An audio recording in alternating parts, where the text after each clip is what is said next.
Hello and welcome to my next video about the Dark Eye core rules.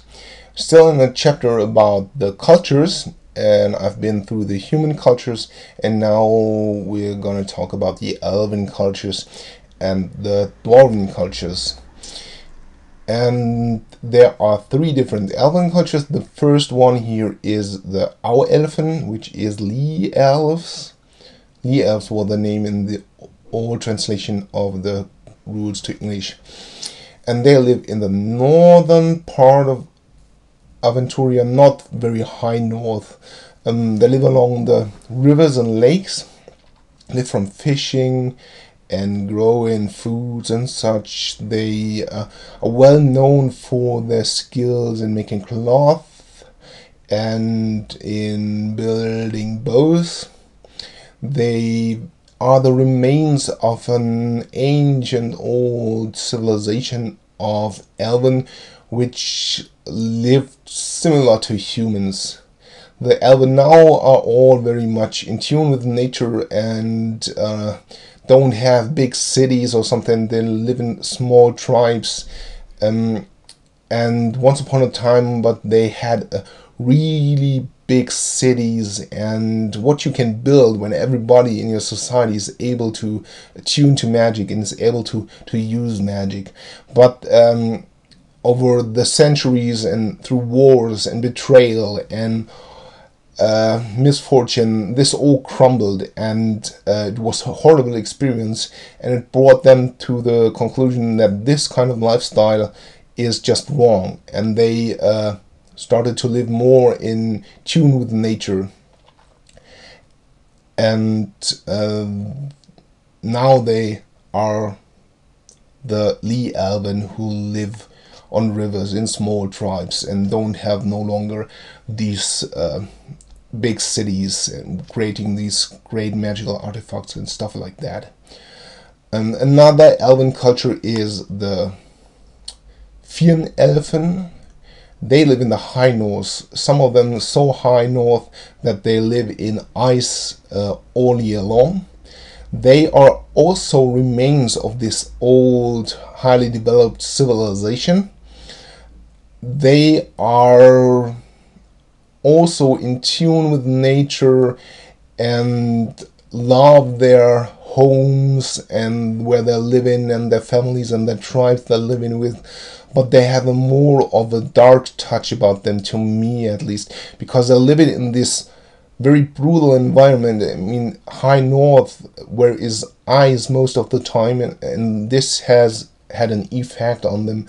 They're something more cold, and they're more fiercely warriors. They are just very much influenced by the cold and harsh environment they're living in. And still they are not cold or something as such. They love their families, they care for their tribes and the environment, the nature they're living in. The last Elven culture are the Wood Elven. The Wood Elven never were part of this highly developed society of elves. They lived in the woods and very close to their origins all the time, and never they didn't shed a tear when the whole Elven Empire crumbled and crushed and was crushed.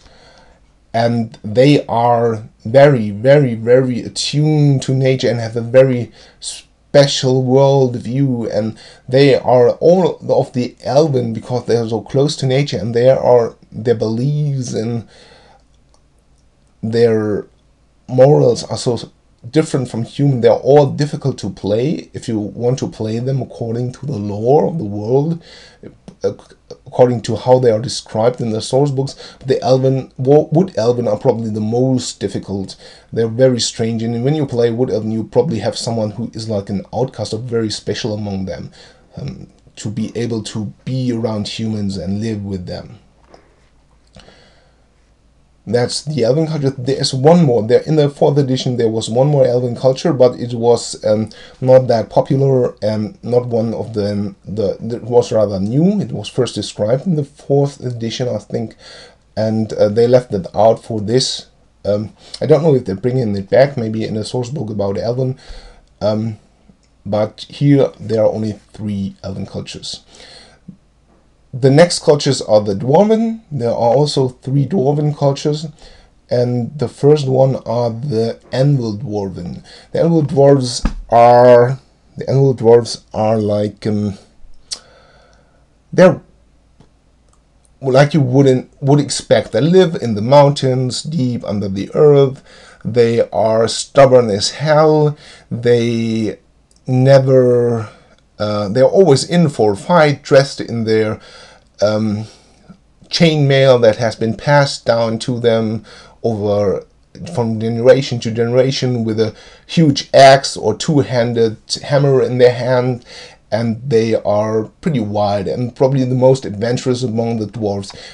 Playing an Anvil dwarf as an adventurer is very fitting, and they are the most likely to find outside their homes, outside their mountains. The next Dwarven culture, the Brillantzwerge, Brilliant Dwarves, I don't know how to translate this. They are quite the opposite of the other dwarves. They are more like the artisans and the poets among the Dwarvens. They are not so rough and not so conservative. They even have small ponies they're riding on, and they are very unusual for the typical dwarf, or they don't comply too much to the typical stereotypes for dwarf you have in a fantasy world. Nevertheless, they live under the earth. They can be very dangerous warriors when they're defending their homes, and they're still as tough as the other dwarves who are superior in toughness to humans or elves or something like that. There are 4 Dwarven cultures actually. The third one is the Erzzwerge, or dwarves or something. They are very conscious of tradition, and they look down on they frown upon nearly all the other Dwarven, especially the Anvil Dwarven, for being so wild and reckless and partying all the time. The Erzzwerge or Dwarven, they are very traditional, and they are the architects and the builder. They're very good in building stuff and in mechanics and things like that. And they are very traditional and conservative dwarves. The 4th culture of dwarves is the hill dwarves, and they're simply the Aventurian equivalent to hobbits. They live in similar looking homes, not in the mountains, but more in hills or something like that. They have the typical round doors, I think, in their homes. They like to eat and have a more friendly and less conservative outlook on the world. And this, I think, is, that's all the cultures. That's it for now. If you have questions about the cultures, ask. I could tell a lot about these cultures. I don't know a lot about each of them, but I have source books here and stuff, and there is an endless amount of stuff written about their history and their culture and how they live in the view of the world, and I could tell how they portrayed in adventures in source books and stuff like that. But I'm not going to do this because I simply don't have the time to do so.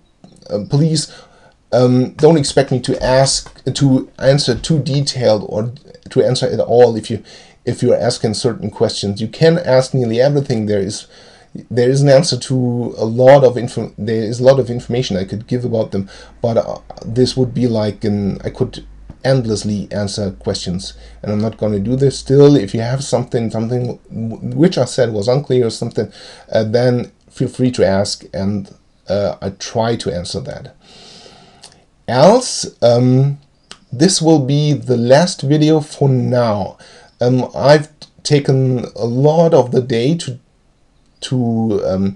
make the videos up until now, and I'm going to release them, and I'm going to make more videos. The campaign, the Kickstarter campaign is still on. It will be on for several days, and at the weekend next time, in 2 days or something, I will have more time to make more videos, and I'm going to make more videos to cover the rest of the book, or more of the rest of the book. What is next in the list of videos is be talking about professions, but I'm not going to talk a lot about the professions. We just, like we did here, I'm going to flip through all the pages with the professions, mostly to show you the images they have in there. Like for the cultures and the species, there is there's an image for the profession. I'm going to show you them, and I'm going to tell a bit about the magical professions and the priests you can choose from, and I'm going to tell you something about the gods, maybe, when I talk about the priests, so you have an idea of them, because they are very specific. And when you have a normal character, a thief, you probably know what you have to expect. I don't have to explain this. But a god, a priest of prayers, or a priest of Rondra or Boron says nothing to you. It means nothing to you. And I'm going to explain you something about that. Also, I'm going to explain what it is like, or what magicians and what witches and what Elven are like, and what professions they have, and how they live out, and how they play out. I'm going to talk about this. I'm not going to talk in the profession part about the stats and details and what you get when you choose. And in the end, you're completely free to build whatever profession, whatever character you have. You have to choose species, you have to choose a culture, but then you are pretty free to choose any skill, any talent, spell, whatever you want, to make your own profession and your own kind of hero, whatever suits you. So, but this, until I can make these videos, will take 2 days at least. And until then, feel free to comment on how I was doing, if I could improve something in general, and ask questions about stuff that is about the videos I made. And yeah, I try to answer them, but I only have limited time. I want to make new videos, will take a lot of time, so I don't know if I can find the time to really answer. I have no idea how many people are going to ask something. I don't know if it's be a lot of questions or only a few. And if you are a player of the Dark Eye and know something about it and see questions, please feel free to answer. That would probably help me out and give me more time to make the next video instead of just answering questions. So thank you for your attention so far, and bye till we talk about the professions.